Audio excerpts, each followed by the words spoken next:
saya Rafael Franiuda Samosir. Saya dari kelas 11 IPS 1. Di sini saya akan menjelaskan beberapa alat-alat pernapasan pada manusia.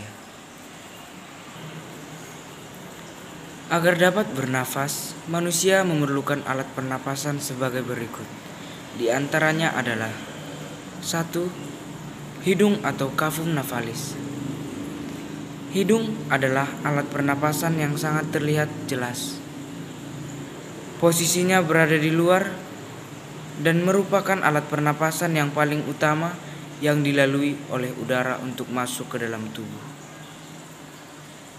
Di dalam lubang hidung terdapat bulu-bulu halus dan selaput lendir untuk menyaring udara yang masuk ke dalam tubuh dan mengeluarkan partikel-partikel yang tidak dibutuhkan. Yang kedua adalah faring atau tenggorokan. Merupakan saluran pernapasan perpanjangan dari hidung yang berpangkal dari laring. Tugas utama faring adalah sebagai saluran bagi keluar masuknya udara, yaitu oksigen dan karbon dioksida. Adapun peran-peran lain dari faring adalah sebagai saluran makanan atau minuman untuk masuk ke dalam tubuh manusia. Yang ketiga adalah laring atau pangkal tenggorokan. Laring atau pangkal tenggorokan adalah saluran pernapasan yang menuju trakea dan dikelilingi oleh tulang rawan yang disebut dengan jakun. Fungsi utama dari laring adalah mencegah benda asing masuk ke dalam saluran pernapasan, fungsi menelan, fungsi respirasi, serta memproduksi suara. Yang keempat adalah trakea atau batang tenggorokan.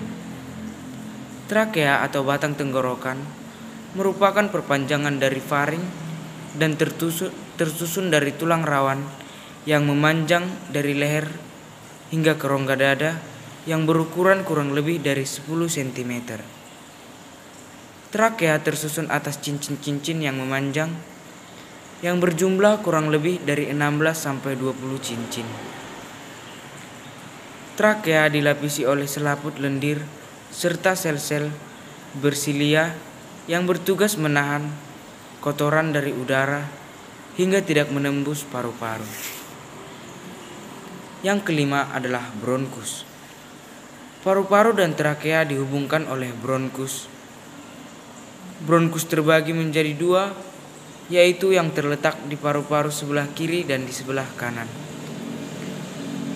Struktur bronkus berupa tulang rawan dengan otot-otot halus dan bercabang lagi menjadi bagian-bagian kecil yang menjadi bronchilus. Bronchilus tidak tersusun atas tulang rawan dan berdinding tipis. Yang keenam adalah pulmo atau paru-paru. Fungsi paru-paru selain sebagai bagian dari sistem respirasi juga memiliki fungsi ekspirasi, yaitu sebagai karbon dioksida, sebagai hasil metabolisme dalam tubuh, serta mengeluarkan uap air. Dan yang terakhir atau yang ketujuh adalah bronchilus.